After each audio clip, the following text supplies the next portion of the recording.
Ganito lang ang gawin nyo sa buntot ng isda. Iprito nyo sa luya.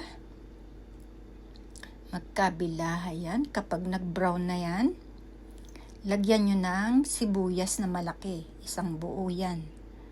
Pagkatapos, ay lagyan nyo ng 2 kamatis na malalaki. Ayan. At kapag naprito nyo yan, ganyan, ay lalagyan nyo naman siya ng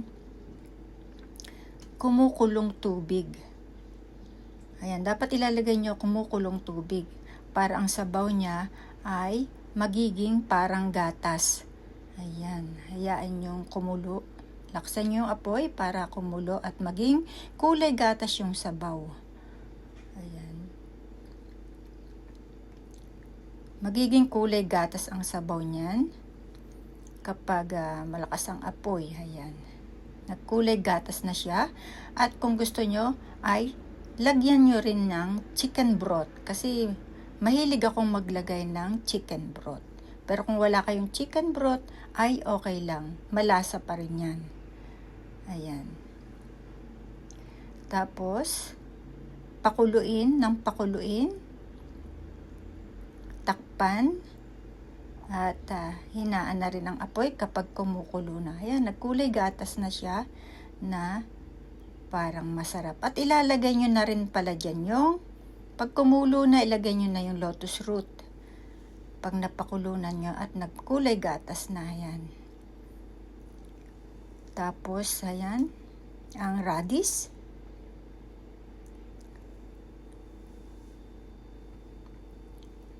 Malinamnam to. Subukan nyong gawin at mapapawaw kayo sa sobrang sarap ng kanyang sabaw.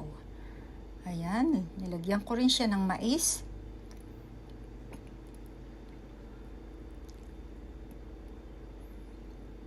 Ayan. Pagkatapos, lalagyan din natin niya ng carrots.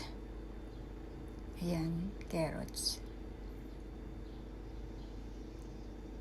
Hayaan nyo lang kumulo ng kumulo hanggang sa maluto ang mga gulay. Ayan. Isang kawali yung malaki. Naubos namin yan. 3 lang kami dyan kakain. At syempre dapat sariwa yung buntot ng isda. Ayan. Pakuluin ang pakuluin. Nagkukulay gatas yan.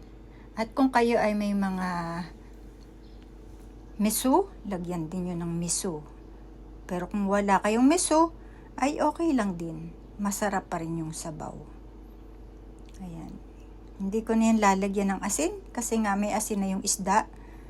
At yung miso medyo maalat yan. Kaya malasa na yan. At saka yung chicken broth ay super malinamnam na yun. Ayan na guys. Kulay gatas na yung sabaw niya.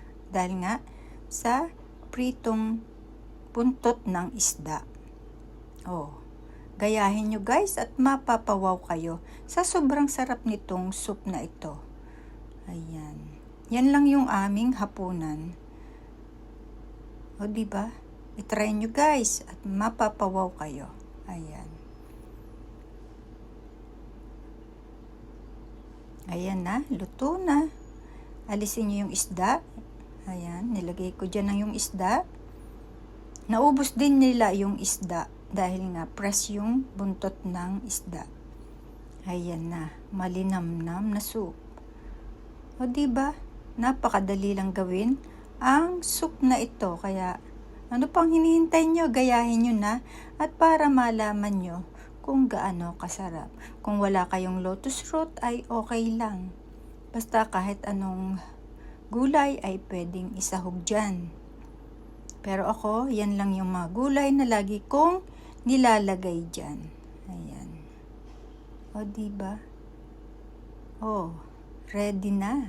Ready to eat. Higop ng sabaw. Ayan. O, diba? The best dinner ever.